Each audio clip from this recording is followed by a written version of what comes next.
Hello YouTube. Today I wanted to show you another camera I've picked up. I've actually had this one kind of a little while, but I just recently got around to fixing it. This is the Bolsey Model B. It's probably one of the cooler cameras I've come across. It's very small. You can see that by comparison. There's the film that'll go into it. So this is pretty small. It's a rangefinder. There's your two viewing ports, one for the rangefinder and one for framing. One of the things that is so neat about this is this camera is almost completely a single piece of cast aluminum. To open it up, flip up that handle, and with a little bit of jogging, back comes off like that. Another piece of cast aluminum. There's the inside. There's your take-up spool, your sprocket. Inside there is the lens. There's your rewind.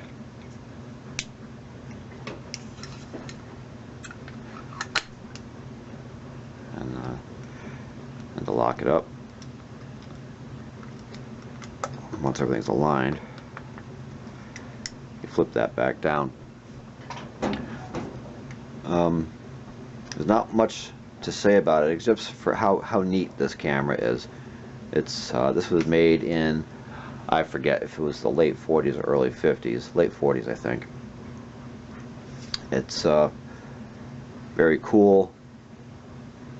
It does have a frame counter on it, although I don't know yet how reliable they are. I haven't taken this in the field yet. The problem I had with it when I first bought this camera was the shutter was stuck closed. I'll get to that in a minute. There's your shutter release right there, and you probably can't see, but the shutter is now flicking open like it's supposed to. Your focus is right here. There is no ISO adjustment. There's your aperture right there, and your shutter speed is up here. And this camera now works. The only thing that doesn't work on it is the bulb setting, which would leave the shutter open when you flicked it. And as it turns out, this thing has been apart before I got it, because there's a spring there's a spring missing in it. And I will also get to that in a minute. So I'm going to follow this up with a slideshow and a little bit of an explanation of what I did and how I did it. I didn't think to take pictures as I progressed through this. I took a few when I first took the face off. I did grab some pictures off the internet that show the shutter mechanism disassembled, not completely, but down far enough. I'm going to use the primitive free version of Movie Maker to put together kind of a herky-jerky slideshow. But this is basically what I wanted to show you. A very cool, neat camera. It comes apart like some of the old cameras, particularly the Russian cameras that had the slide-off backs. I've always kind of liked that. I don't know how practical they really are. I'm looking forward to taking this into the field. This is your film advance, and this is kind of a weird thing when you expose a frame. You have to kind of pick this up and then crank it to get it to advance and stop where it needs to. And that is basically it. So I'm going to follow this up with some kind of a slideshow, and I hope you like it.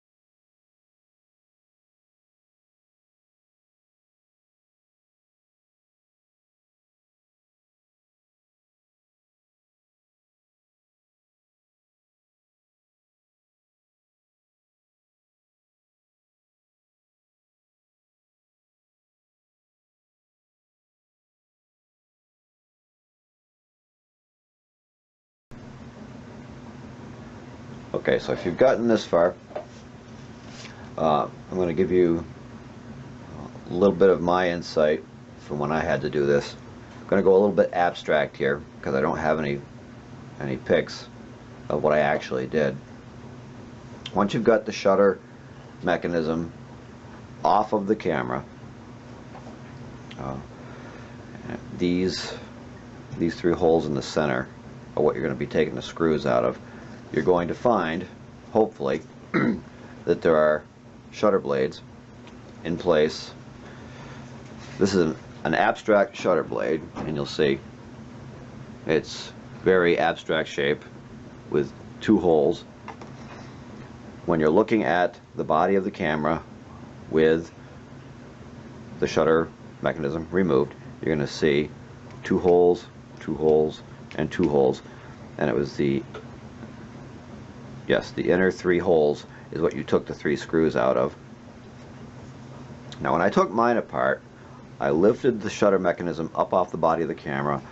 The shutter blades stuck to the back of the shutter mechanism, so I had to flip it over. I found them, and this is a little too abstract. Let's grab a round thingy. We're going to pretend that this is the shutter mechanism, and I've lifted it up off of the camera, I've turned it over, and I found my abstract shutter blades still stuck to the bottom of the shutter. So I had to take them off like this,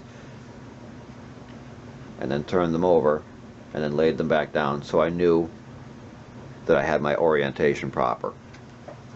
And if you get the orientation wrong, if they're flipped in the wrong direction, it's not going to work. So, got my three shutter blades, and I think that only had three. When you lay them down, this outer ring, this outer ring is loose and will fall off if you were to pick up the camera and turn it over. So bear that in mind. It also has a right and wrong position. Down here somewhere, there's a little thing of a little tab thing from the shutter mechanism that sticks down into that turns this ring and makes your abstract shutter leaves close, open and close. So you need to be aware of that orientation. So if you got your shutter leaf, which you've cleaned with alcohol, you've got two holes in that. Those holes have to go over the two holes in the two inner rings. Now, these holes aren't just flat surfaces. They are the edges of the holes are raised so that there is a specific orientation. It has to go, those raised portions have to come through these holes. And the same thing all the way around. I didn't make a third blade, but there'd be a third blade here. And it doesn't seem to make any difference, at least as far as I found, which one you lay down first, as long as they overlap properly so that they can, let's say, slide past each other and do their thing. So that's basically that. Shutter blade, holes with raised edges that will fit inside the holes in the shutter blades. And this is like totally wrong. This is, the proportions are wrong, everything's wrong. It's only for demonstrative purposes. So you're going to lay down 1, 2, 3. It doesn't matter the order, they just have to overlap. And these holes have to be correctly aligned with the holes in the blades. That raised portion has to be through the blade. It's very tiny, it's very slight. You'll need a loop to see it. And that creates that little bit of space when you put your imaginary shutter mechanism back over the body of the camera. There is a space, a tiny space, that those shutter blades float in. It's too loose, they'll jam. If they're too tight, they won't move.